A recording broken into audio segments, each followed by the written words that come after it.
Welcome to the Grid Mod Pod, brought to you by AEIC. In this podcast, you'll hear from the utility industry's top operations leaders on how their companies are working to modernize and improve our ever-evolving power grid.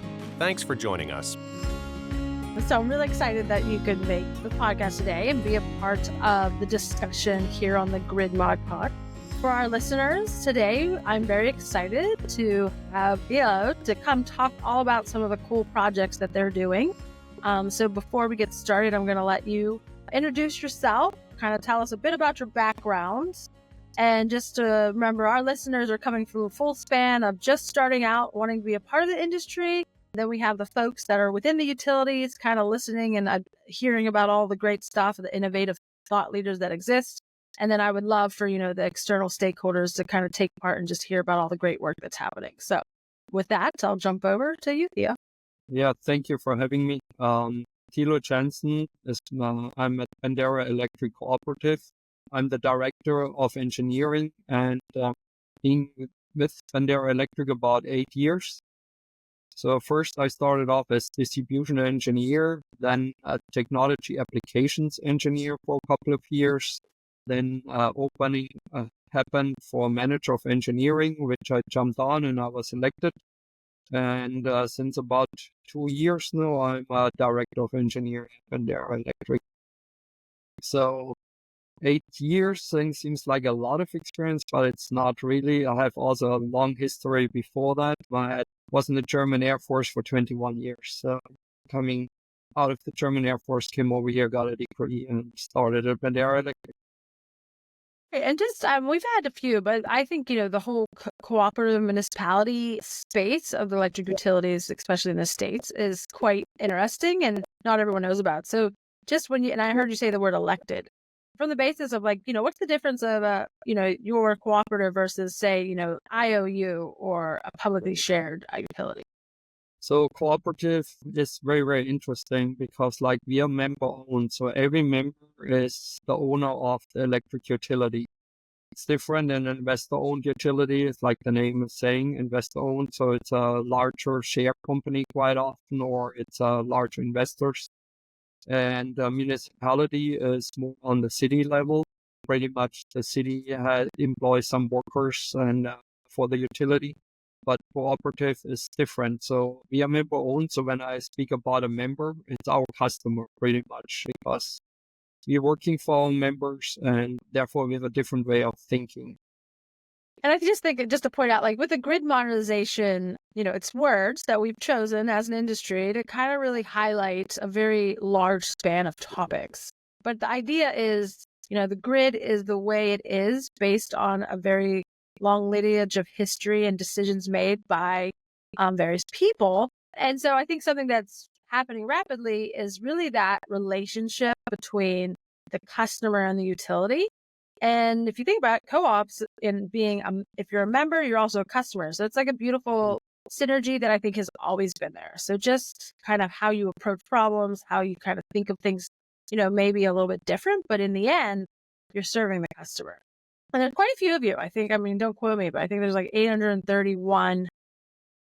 Why did I have such an exact number? But I think that's members to NERCA, which isn't all of the muni co-ops are out there. So there's quite a few of you out there across the States, especially. So great to have you here and hear about kind of when you shared your, 8 years in the engineering role, also something about, it's very expansive, right? So you're overseeing the engineering of really all of the assets and designs. Is that kind of where your space is? That's correct. So I'm overseeing everything. It starts from transmission lines. We own some transmission lines in our territory, about 100 miles, which gets us to our substation. So I'm responsible also for all substations, what is all connected to it, meaning the distribution system, transmission system, everything in there, transformers, etc. And then also I'm responsible for the whole distribution, making sure that lights stay on. I'm responsible for reliability and that everything gets modernized, like you said, and making sure that the grid is up to date and withstanding any growth we have. So it leads to me. our first question to jump in. So what, from the term grid modernization, but what are some of the key projects or initiatives that you would want to highlight that you're kind of focusing on in the space of grid modernization? So there's multiple things we're doing at Bandera Electric, and one highlight is called Apolloware. That's something we developed about 6 years ago now. We saw that a lot of our customers had issues with solar and always called in. And I remember my first years, I was almost weekly on the phone with a customer being upset and saying we basically ripping them off and we're not giving them all the money back for the energy they produce. And so we were thinking, what can we do? It's like we don't have a meter which can see what the solar is producing. We basically have the normal meter which measures the energy used by the house, but also the solar generated. So if a member uses the energy from the solar, we won't see it because it's behind the meter. So a few smart minds, including myself, came together and we're thinking, what can we do about it? So we developed first a very simple product based on a Raspberry Pi solution to see if the proof of concept basically would work, and installed a device behind the meter to measure the output from the solar, but also what's being used inside the house. And that product has meanwhile evolved because over 6 years we have learned a lot and we have rolled out a lot. So we have about 1,200 members right now, which are connected to Apolloware and getting the data from it. So what is Apolloware? Good question. Is a platform where the member can see his energy usage meaning like he's going on his app and can see right away if he flips a light switch, how much does this light switch cost him, or how much energy is being used by the light switch. And it goes basically as granular as the member wants it. He can see HVAC, how much he's using, or the solar, and this is pretty much what we have it for. But we have a lot of members now which don't have solar or any batteries or anything, so they get the benefit of this measurement.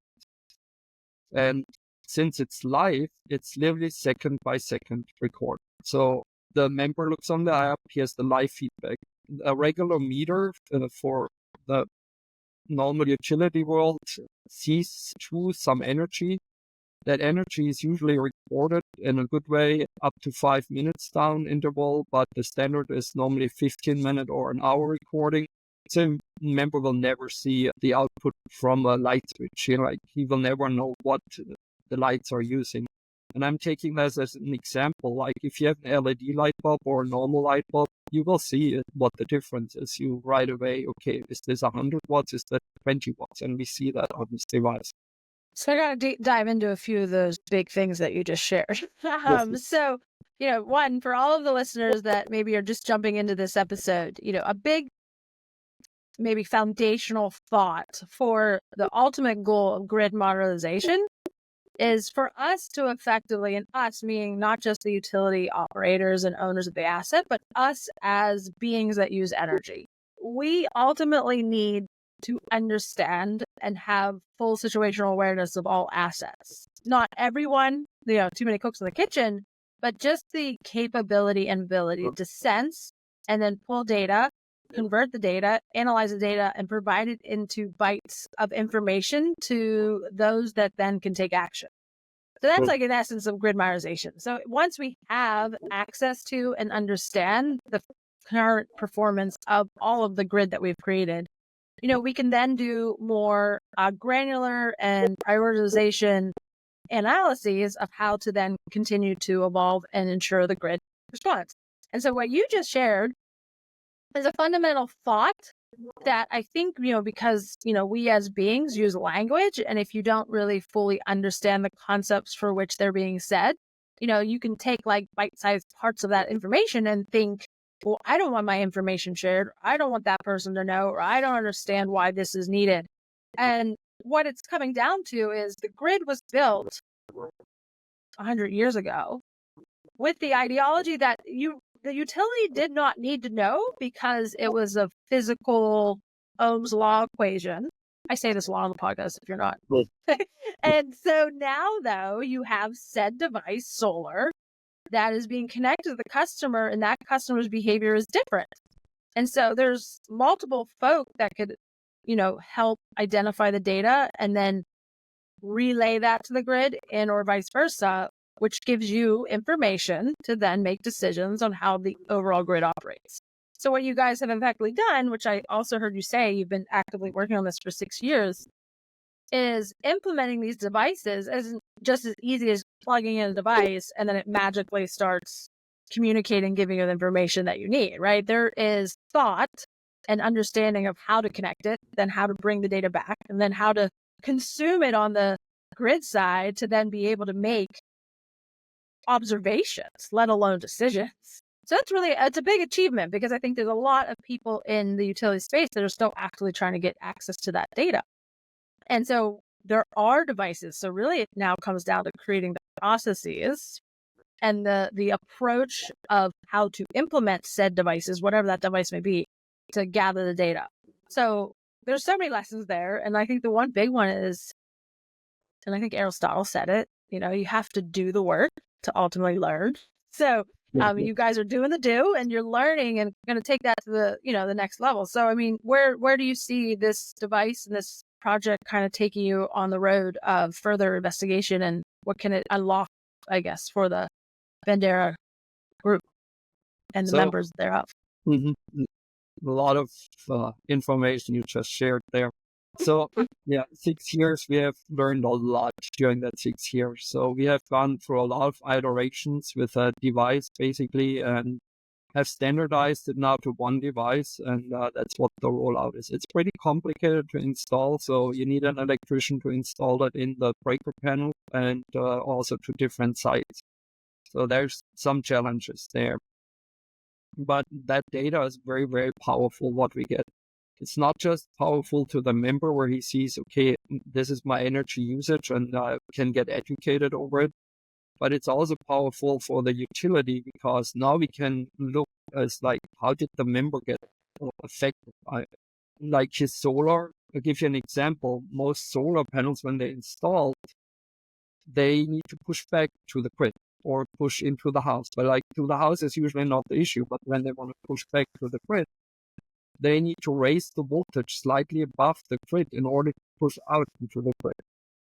And if there is not much power on the line or where the inverter needs to push more out, so it's raising the voltage higher and higher, and that makes a problem because now all of a sudden the member should have somewhere around 120 volts in his house. Now all of a sudden he has 128, 130. And all of a sudden the member calls in, hey, you just destroyed my TV. Like, that wasn't us. It was the member having his solar on, and we could prove it with this. And it's not something where we want to defend. I'm just giving you an example because we're working with the member then installing a step transformer, lowering his voltage, so it doesn't happen. Right, and those are just like from a, like everyone thinks because you identify a problem or there is a challenge that the utility faces that suddenly like the utility is like, oh, we don't want this or it's not needed. But really it's like, oh, we learned this. Now we have the information and let's work together to figure out how to resolve this from happening again. Exactly. Yeah. And that's really the power of Apolloware because we don't, the member matters, yes, but like I want to see the big picture. I like you said it earlier. It feels like the member is spying. We are spying on the member. We are not. Right. We have better things to do than looking what the member is using in the evening at 7 o'clock. So we just gather the data and see like, okay, there's now multiple solar installations in that area. Okay, what does it do to the grid? Is it all of a sudden unstable with the voltages? Is there harmonic distortion which affects basically the neighbors from the solar output? And we get that all from these measurements. Or if there is high demand, let's say somebody is having 3 EV chargers in his house. Okay, this all of a sudden overloads the transformer and it affects the neighbor who is also connected to the transformer and he all of a sudden has power quality issues. And all that is the data we collect and analyze, and we can basically go with that in the future and predict. And this is the big outcome. We can predict what's going to happen, and we can prevent any damages or any overloads or other things, and can go with preventative maintenance and enhance our grid. So I'm going to put a plug in. So AEIC, Center for Operational Excellence, does have a few educational modules that we've kind of put together. So for any of those listeners who want to dig a little bit deeper, you're touching on all of kind of the phenomena that the grid operator fundamentally did not need to really be tuned into or worried about, because the way we designed, based on an earlier statement, once the substation breaker is put in, a wire is strung out of the substation down the streets and then feeds all of your various homes. There's a certain equation that could really, from a back of the envelope, you could quantify how much voltage drop. So you have like a 1.0, that's a per unitized value of voltage, listeners. And then over a certain amount of distance, you get to like maybe 0.95. And so the utilities have been really good, as the grid has evolved, to at least keep it within a regulatory range, which is actually nothing less than 0.95 and nothing above 1.05. That's like 105% of your nominal voltage. So what you're talking about is like, now you get these different devices connected to the edge of the grid, and it starts altering the voltage profile. So it's not as if it's going to break the grid, but you ultimately have to be cognizant of it happening so that you can roll trucks, maybe put in different regulators or various other pieces of equipment to maintain that very strong voltage. Because if you don't have strong voltage, which means like a solid nominal, value, you said the word power quality, then you get some flickering, and you may even get like a voltage surge, which could cause the damage behind the meter. So these are all very granular technical things, and it's not that they cannot work. It's that you need a system. And I guess I'm going to talk, because it's the DERMS platform. Apolloware is the project you're speaking of. So a fun fact, in the AEIC DR subcommittee, every meeting that we meet, we go, what is a DERMS? And we all laugh, because based across, we don't really do that, but based across the states, everyone's kind of in a different maturity curve. And DERMS is Distributed Energy Resource Management Software. So I would love to hear a little bit about kind of how you put the devices out there, but then in the back end, you have a piece of software, or what was that kind of process of how you unlocked that and brought that into your operations center? So yeah, the more devices we had connected, the more we saw that, okay, we need to have a platform where we gather all the information. And from the very beginning, we said, okay, let's collect this data.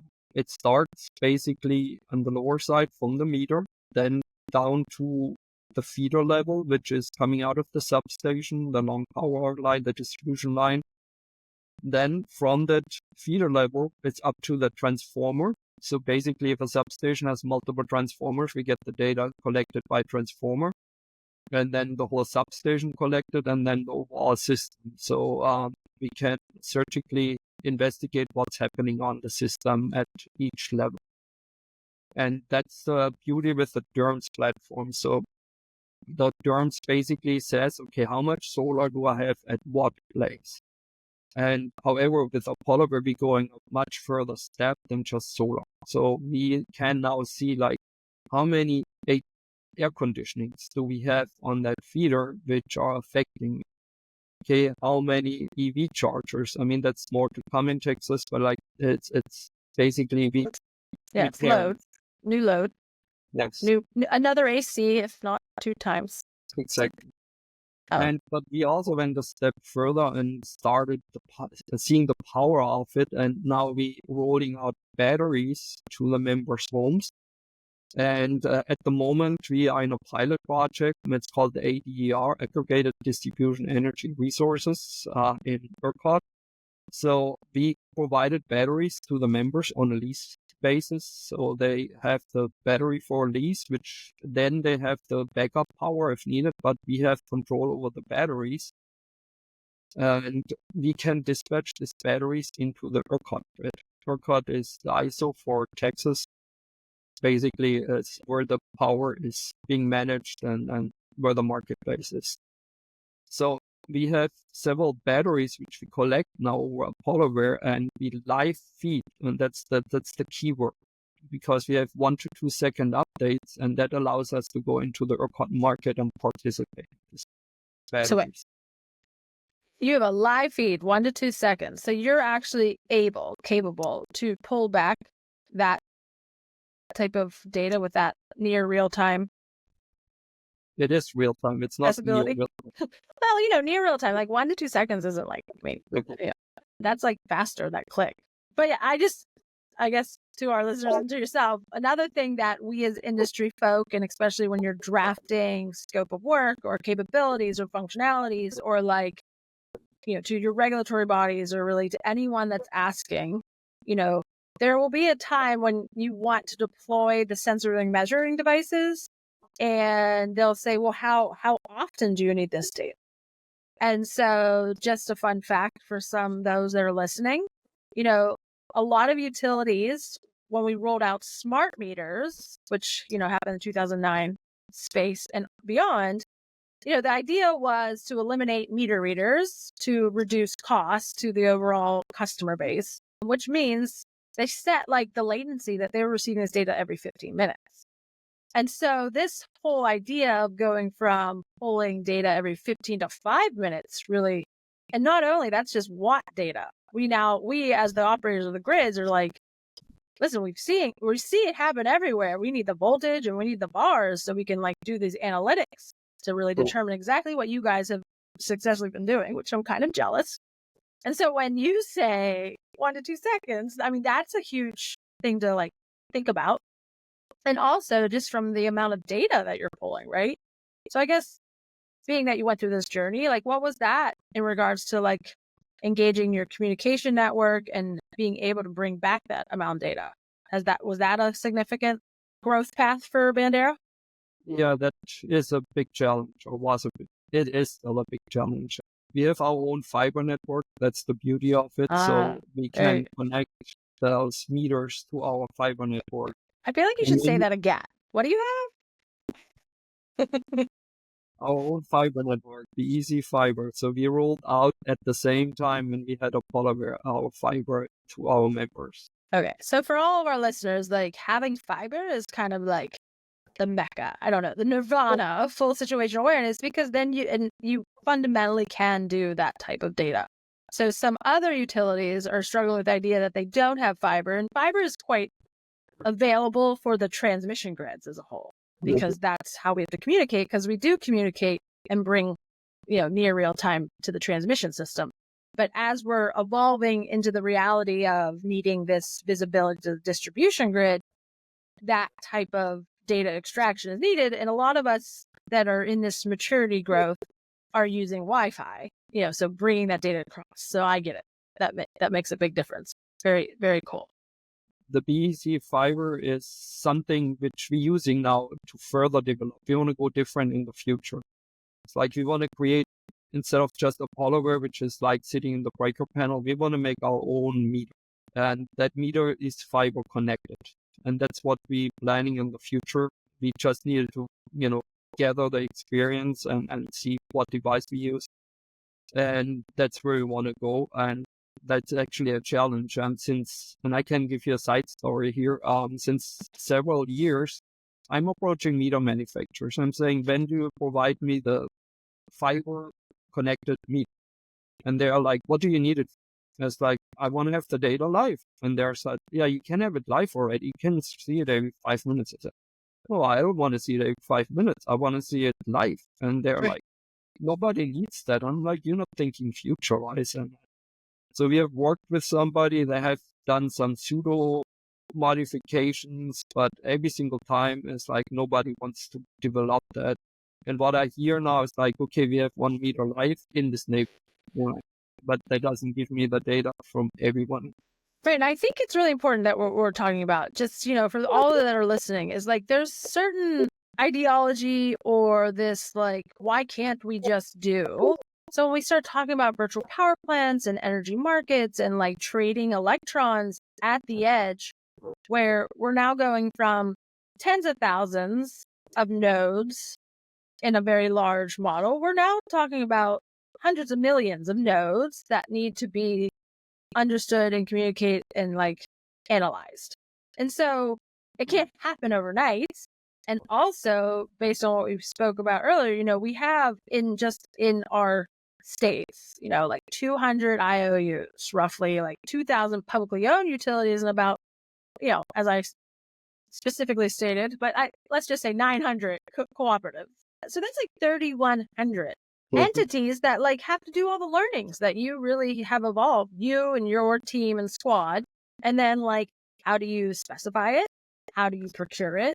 How do you roll it out, install it, and then start, taking action on the data once the data starts coming? And so that is the journey you guys been on. And it's really exciting because once, the knowledge of one is kind of the knowledge of all. So you guys are kind of spearheading this idea is like, yes, we do want real time for data coming from the edge because it is incredibly valuable to the ultimate reality of where we're going with this grid. So I love it. I'm so happy I invited you because it's real proof of the pudding that it's feasible, but there's certain, fundamental technologies that need to be deployed before it can happen.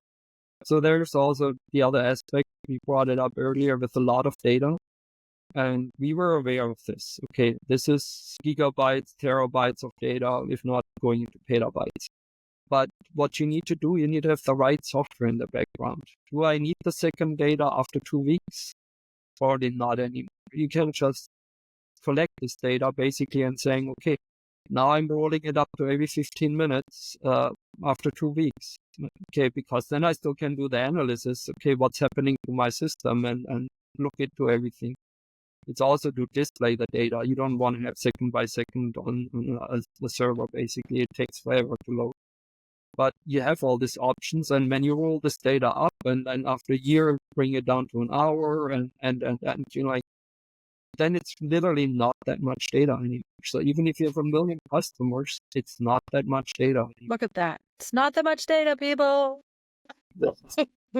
So in what you're saying, I just love that. I mean, that lineage of thought that you just shared is very challenging to gather multiple mindsets in a room that have like the financial hat, the regulatory hat, the customer hat, and the operations hat.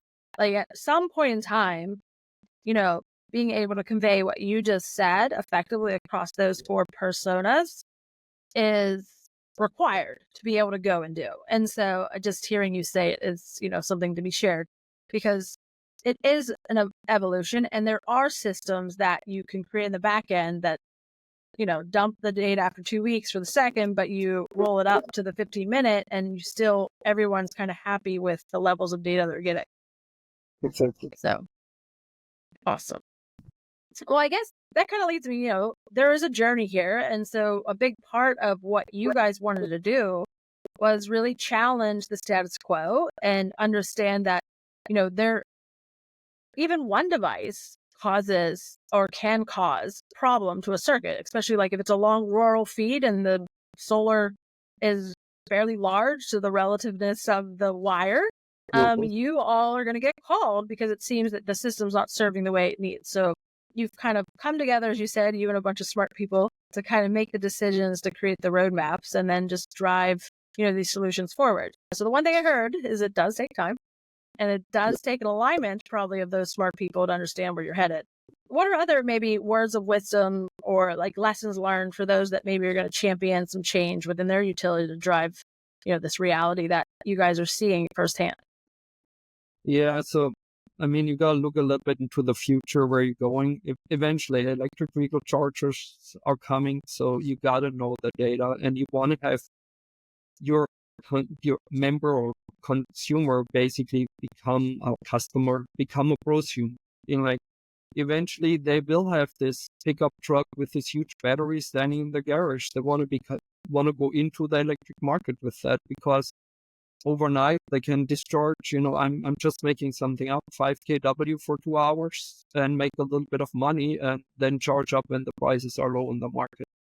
And that together with the utility will be an awesome means where we can go. And that's a platform, and other things is what we are doing, exploring already. And I'm always hearing who does that, and I'm like, we are doing it. It's like the sensors on the grid. I mean, we saw the power at the member or customer's house. We also put sensors on the grid now. It's like we have so-called end-of-line devices. If we have no member out there, we basically get the live data back. We also use sensors on the grid now, and that's also a thing at the cooperative world. We don't have endless money, so I'm hearing quite often a sensor costs as much as, an electric recloser or whatever, and I'm like, I'm not gonna buy this, so I rather develop it myself. And that's where we're heading. So it opens a lot of doors once you have this DERMS platform behind you. So ultimately, like, there is a future, there is a reality. And I like to say, and you use the whole, idea that, there can be a world where the customer becomes the prosumer, which means they're a part of the solution. They always were, but like now they can sell back. And, a lot of pushback you'll get is like, I'll never tap into the market. But I have to say, there was a time when we didn't have these smartphones to order our dinners at the restaurants that we all go to. So if there's something that notifies me that I could like make a buck or two, like I think we all can be in a world where the reality that, if you gamify it and make it easy for the end user to be a part of the solution, like that is a win-win. And so how do we effectively, one, drive the awareness that it can be done? Two, the work that needs to be done has to start now because it will take time with the people and the resources to deploy it. And three, it's a no regrets technology because now that you have this full situation awareness, you ultimately can assess the grid as is in a better way to ultimately invest and prioritize, how you would have without this new technology. So that's what I gained from our lesson. And I have to say to all of my previous listeners and those people that, write in, I did not plant Theo. I didn't know he was going to say all these things. So I'm so excited that you jumped on and were able to share, your use cases. And hopefully, as we continue forward on this journey, we can share your story and your efforts with the larger AEIC membership group. Yeah, I'm happy to share the story because working for an innovative cooperative is really a great job. So it makes your work enjoyable, even better. So, okay, awesome. Well, with that, I'm going to say goodbye. And until next time, listeners, just be sure to subscribe as we come back each week with the innovative thinkers of the utility world that are driving forward the technologies that are needed for this ever-changing energy economy and everything that we talk about here. So thanks again. Thank you. That's a wrap for this week's episode of the Grid Mod Pod. Thanks for tuning in. We hope today's conversation got you thinking about new and creative ways to improve our power grid. Be sure to subscribe to our YouTube channel to be the first to hear new episodes. This podcast is brought to you by AEIC, the place where operations leaders come together to share knowledge and provide guidance to the electric utility industry. We'll be back with a new episode soon. Until then, keep powering on.